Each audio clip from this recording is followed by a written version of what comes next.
This is Bruce Marable from Employee Cycle, the HR analytics dashboard for small and medium companies.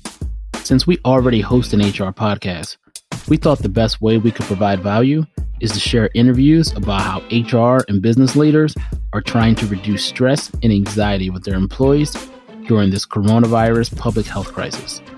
Please listen to the following interviews, and we hope that it helps you and your company. Thank you so much for taking time out of your busy schedule. As just like everyone else, you're dealing with this crisis yourself, helping your family, your employees through this, but really appreciate you helping to provide some insight into how you're dealing with this in real time and how other companies can help reduce employee stress and anxiety during coronavirus. So I'm going to ask you some rapid fire questions and then we'll go from there. Okay, thank you, and thanks for doing this. I think it'll be really helpful for folks trying to navigate these difficult times. I appreciate it and willing to hope it's helpful. Thank you. I appreciate that as well. So what is your name, title, and company name? My name is Scott Scully. I'm the CEO of Abstrakt Marketing Group, and we are in St. Louis, Missouri. Okay. In your headcount? We have 330 people. And I think you've already said your location and industry, assuming that would be the marketing agency. Yeah, we focus primarily in B2B lead generation. Okay. And did you have any existing remote employees pre-COVID? So we had some work from home options that people could earn their way into, but we didn't have anybody that was permanently in their home or in another location. So we're now 330 plus 100% in our homes. Got it. So what was your initial employee response plan and what did you find working really well? So we have a really good executive team that has been plugged into things that have been going on from the beginning. And I feel like we had a little bit of a leg up and got ahead of it. Our plan was to put a project manager in place to manage this whole process. We met as an executive team, assigned that project manager, and then that particular individual broke it down into technology, internal and external communication pieces, and then managed us through that. We put a series of videos together for our directors, our internal staff, and then our clients on the outside. We took a 3-day period where we assessed technology. The people with laptops, which about half of them were fine. The folks with desktops, we had to address with webcams and wireless cards. But in a 3-day period, we took them through a checkout process. People from our executive team down were involved in that process. At the end of the day, a third would go. We'd go to their desks, take them through a checklist, load their stuff on a cart, take it to their car, and send them on their way. And then once they got home, there was a check-in process they had to do to make sure that the technology was up and running and we were fully operational. So we took 3 days to go out, and within 4 days, all of our people were doing that really important work that our clients depend on. Was there anything in your employee response plan that you thought would have worked better or you wish you would have done differently? That's a good question. I would say that I think that the process that we went through to get people up and operational in their homes really worked, and I don't think I would change anything about that.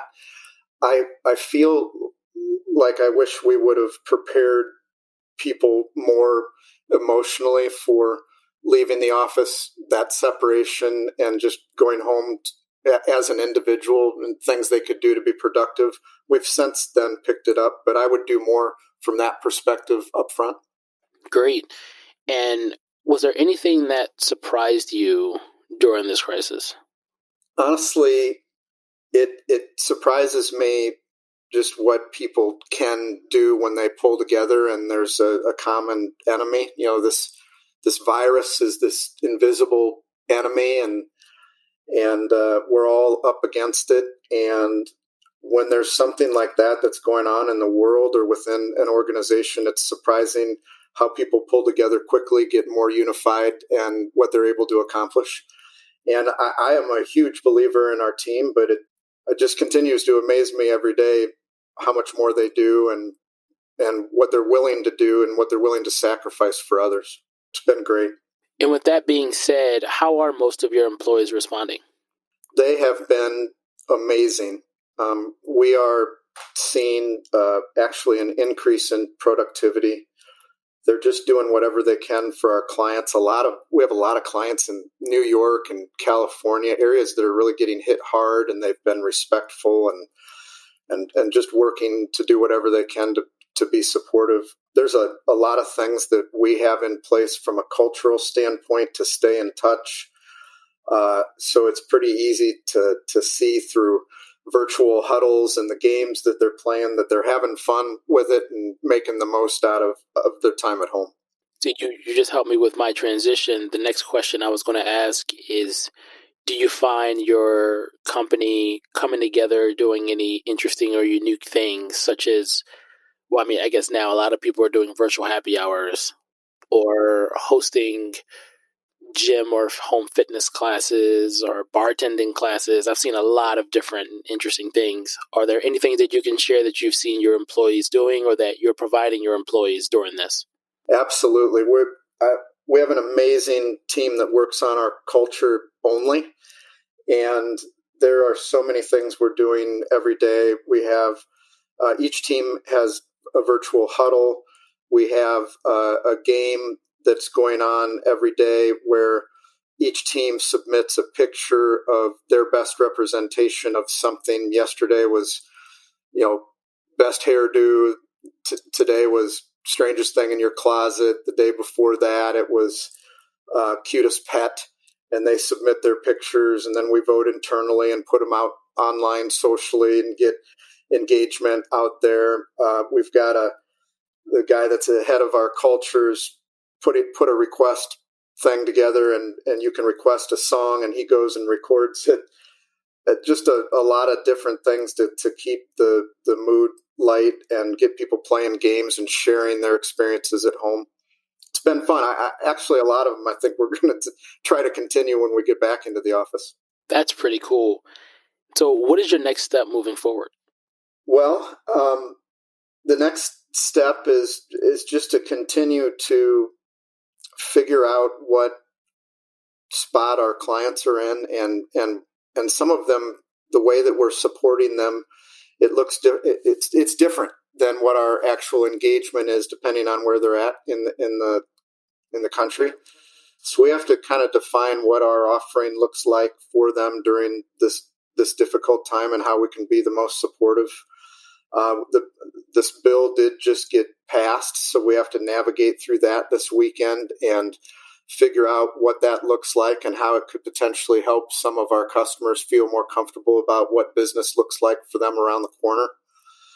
We will continue to do our daily engagement games and processes, and we just really have to drill down on operating remotely, not just for a week or two, but what that could look like for a couple of months if that comes up, and just make sure we're ready for that and our team's ready for that.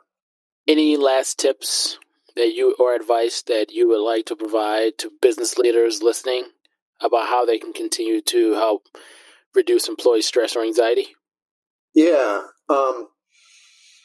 Just, be face to face. I think you've heard that a lot. But what I think is important is that most people want to help, and they will do more during this time. So if you're not afraid to ask for help from everyone in your organization and they have something that they can contribute, that's a big deal. It pulls them all together and it makes them feel like there's, some sense of hope that they're the subject matter expert on something. Somebody could be researching fitness options. Somebody could be running a game. Somebody could be tuned into the bill and what it looks like and, when it'll pass or what will be in it. There's just so many things that you could spread out and give each person something. And we've found that's been really helpful. Thank you so much. As I know, there's so many things that you could be focusing on right now to help your own team, and to be so gracious with your time to help others during this time to create a sense of community and to share your experiences is amazing. So again, thanks again. We hope that you, your family, your team, and everyone else is safe and healthy. And we really appreciate you taking this time. Thanks a lot. Thank you so much. If this interview helped you, please send to all the HR and business leaders in your network, since we're all looking for some reassurance, some guidance, and a sense of community. Stay tuned for more episodes by subscribing to the Employee Cycle podcast on Apple Podcasts, Spotify, or wherever else you listen to podcast episodes. Or you could also check in at employeecycle.com/podcast to get more interviews like this. Please stay safe and stay healthy. Talk to you soon.